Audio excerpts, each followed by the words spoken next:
بسم اللہ الرحمن الرحیم۔ حضرت ابو ہریرہ رضی اللہ عنہ سے روایت ہے کہ رسول اللہ صلی اللہ علیہ وسلم کا پاک فرمان ہے کہ اللہ تعالیٰ فرماتے ہیں، آدم کے بیٹے نے مجھے جھٹلایا حالانکہ یہ اس کے لیے مناسب نہیں تھا، اور اس نے مجھے برا بھلا کہا حالانکہ اسے اس کا حق نہیں پہنچتا۔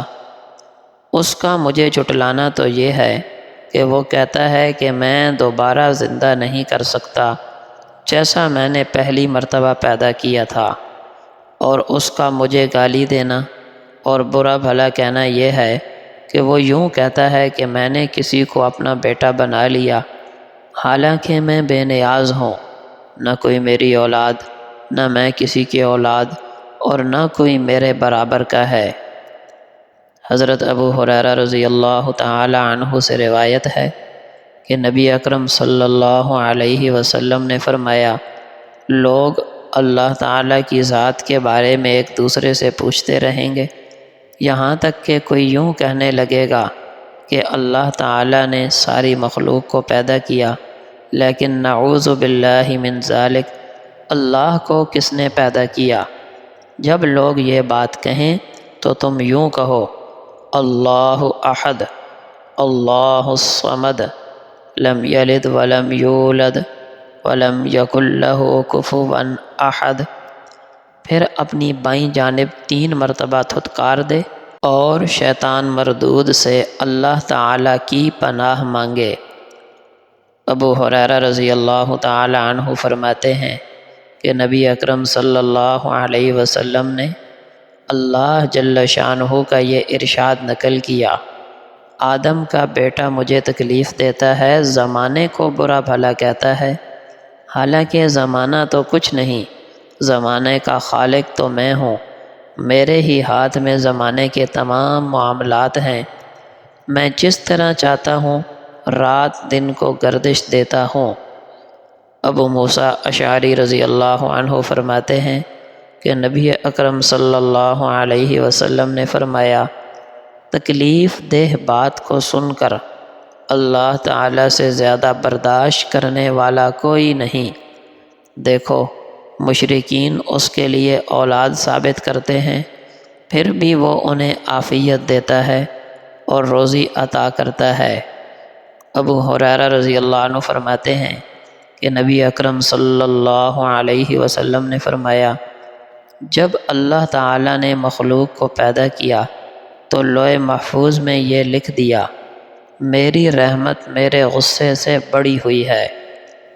حضرت ابو ہریرہ رضی اللہ عنہ سے فرمایا ہے، نبی اکرم صلی اللہ علیہ وسلم فرماتے ہیں، اگر مومن کو اس سزا کا علم ہو جائے جو اللہ تعالیٰ کے ہاں نافرمانوں کے لیے ہے تو اس کی جنت کی کوئی امید نہ رکھے، اور اگر کافر کو اللہ تعالیٰ کی اس رحمت کا صحیح علم ہو جائے جو اللہ تعالیٰ کے یہاں ہے تو اس کی جنت سے کوئی مایوس اور نا امید نہ ہو۔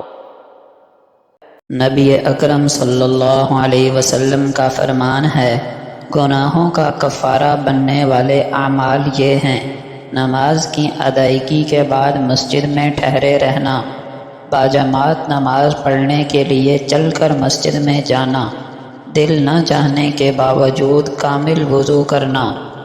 جب نماز کے لیے اذان دی جاتی ہے تو آسمان کے دروازے کھول دیے جاتے ہیں اور دعائیں قبول کی جاتی ہیں۔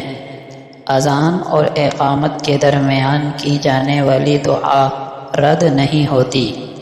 جو شخص چل کر مسجد میں آئے، اس کا ہر قدم ایک گناہ کو مٹاتا آتا ہے، اور مسجد میں آتے اور واپس جاتے ہوئے ہر قدم کے بدلے میں ایک نیکی لکھ دی جاتی ہے۔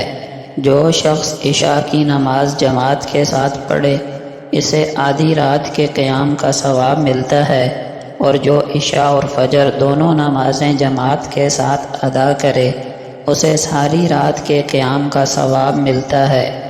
جو شخص باجماعت نماز فرض کی ادائیگی کے لیے چل کر جاتا ہے، اس کا یہ عمل حج کی طرح ہے، اور جو نفلی نماز کے لیے چل کر جائے، اس کا یہ عمل کامل عمرے کے مثل ہے۔ نبی کریم صلی اللہ علیہ وسلم کا پاک فرمان ہے، جو چیز تیرے لیے فائدہ مند ہو اسے حاصل کرنے کی کوشش کرو اور اللہ تعالیٰ سے مدد مانگتے رہو، کمزوری نہ دکھاؤ، ہمت نہ ہارو، اور اگر کوئی مصیبت یا نقصان پیش آ جائے تو یوں نہ کہا کرو کہ اگر میں ایسا کرتا تو یہ نہ ہوتا، بلکہ یوں کہا کرو اللہ نے یہی فیصلہ فرمایا تھا، جو اس کو منظور تھا وہی ہوا۔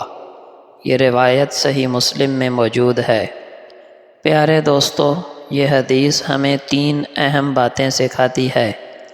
ایک یہ کہ جو چیز فائدہ مند ہو اس کے لیے محنت، کوشش، جد و جہد کرو۔ دین، علم، رزق حلال یا کسی اچھے مقصد کے لیے محنت و کوشش کرنا ضروری ہے۔ غفلت اور سستی ایماندار مسلمان کی صفت نہیں۔ سست بندہ نہ اللہ کو پسند ہے، نہ اس کے نبی کو، نہ دنیا کے لوگوں کو۔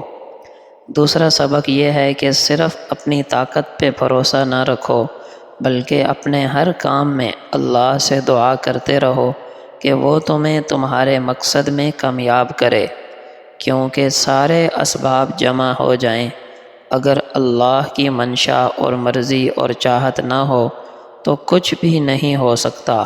تو اللہ سے مانگنا نہ چھوڑو۔ اور تیسرا سبق یہ ہے کہ اگر کوشش کے بعد، محنت کے بعد بھی نتیجہ تمہارے مطابق نہ ہو تو کبھی مایوس نہ ہونا، اور اس قسم کے جملے نہ کہنا کہ اگر یوں کرتا تو یوں ہو جاتا، یوں کرتا تو یوں نہ ہوتا، کیونکہ یہ جملے شیطان کے دروازے کھول دیتے ہیں۔ اس وقت صرف یوں کہا کرو کہ جو اللہ نے چاہا وہی ہوا، میرا کام تھا جائز اسباب اختیار کر کے محنت کرنا، اللہ جل شانہ نے جو چاہا وہی ہوا۔ معلوم ہوا مسلمان کوشش کرتا ہے، دعا کرتا ہے اور نتیجے پر اللہ کی رضا میں راضی رہتا ہے۔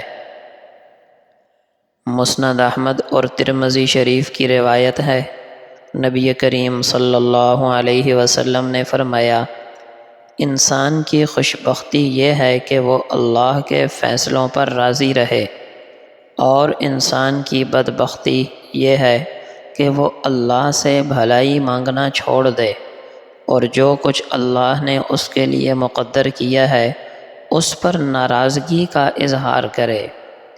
محترم دوستو، اصل خوشی اس میں ہے کہ ہم اللہ کے فیصلوں کو دل و جان سے قبول کریں۔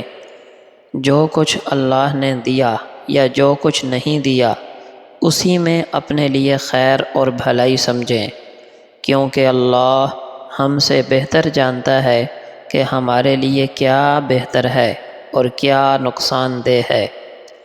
جب انسان تقدیر پر ناراض ہوتا ہے، دراصل وہ اللہ کے فیصلے پر اعتراض کرتا ہے۔ یہ چیز ایمان کے لیے زہر قاتل ہے۔ اصل محرومی یہ ہے کہ انسان اللہ سے دعائیں مانگنا چھوڑ دے، اللہ سے خیر مانگنا چھوڑ دے، کیونکہ مانگنا محتاج ہونے کی علامت ہے، اور نہ مانگنا بے پرواہ ہونے کی علامت ہے کہ مجھے اللہ جل شانہ سے مانگنے کی ضرورت نہیں، میں بے پرواہ ہوں۔ نعوذ باللہ، ایسا شخص نہ دنیا میں سکون پا سکتا ہے نہ ہی آخرت میں۔